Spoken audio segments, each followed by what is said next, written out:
আপোনালোকে এই ফটোখন চাওক বিমানবন্দৰত যেতিয়া আমি শ্যামকানু মহন্তক গ্ৰেপ্তাৰ কৰি লৈ আহিছিলোঁ এইখন আছিল তেখেতৰ প্ৰকৃত ছবি কিন্তু চৰকাৰখনক বিপদত পেলাবৰ বাবে আৰ্টিফিচিয়েল ইন্টেলিজেন্স AI প্ৰয়োগ কৰি হাঁহি থকা শ্যামকানু মহন্তক ৰাইজৰ সন্মুখলৈ লৈ অহা হ'ল দুইখন ফটো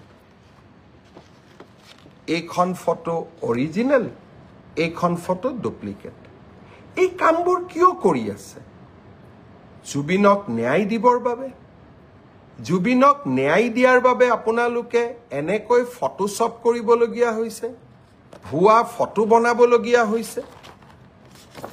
হাঁহি থকা ফটো এখন আপোনালোকে বনাই দিলে কিন্তু প্ৰকৃত ফটো আছিল এইখন ই কি প্ৰমাণ কৰিছে তাৰ মানে আজি এটা চক্ৰ প্ৰতিটো পৰ্যায়তে একোটা ষড়যন্ত্ৰৰ আকাৰ দি জুবিনক ন্যায় দিয়াৰ প্ৰক্ৰিয়াক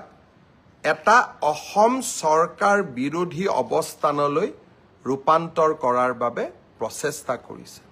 অনবৰত যেটো ৰাজনীতি কৰি আছে ইয়াৰ ঊৰ্ধত ৰাজধৰ্ম পালন কৰিবৰ কাৰণে মুখ্যমন্ত্ৰী মহোদয়ক মই আহ্বান জনাই এটাই কৈছো যে সহিষ্ণু হওক অনবৰত কটাক্ষ কৰাটো বাদ দি মই আপোনাক আকৌ কলো ফটোশ্বপ আপোনালোকে কৰিছিল গৌৰৱ গগৈ ডাঙৰীয়াৰ মেনু দিগন্ত কলিতাই দিছিলে আকৌ ডিলিট কৰিলে আপোনালোকে গৌৰৱ গগৈ একদম কোট কেনেকে পাকিস্তান হেৰিত বহিছিলে বুলি ভুৱা ফটো প্ৰচাৰ কৰিছিলে আৰু সেই পাত মই আকৌ কলো যে জি পাত খৰবালিলে সেই পাত খুবৰিবলে মই সেইকাৰণে মুখ্যমন্ত্ৰী যাতে সহিষ্ণু হৈ কাম কৰে হাতমা আছে নিৰ্বাচনলৈ আমাক আৰু যাতে ধাৰত পুট খুৱাই থৈ নাযায় অৰুণোদয় দিয়ক আমাৰ পাবলগীয়া বেয়া পাবলগীয়া কথা নাই আমাৰ মহিলাবিলাকে পাব কিন্তু ধাৰৰ বুজা আমাৰ হাতত কিমান আহিল সেইটো হিচাপ দি গলে আমি ভাল পাম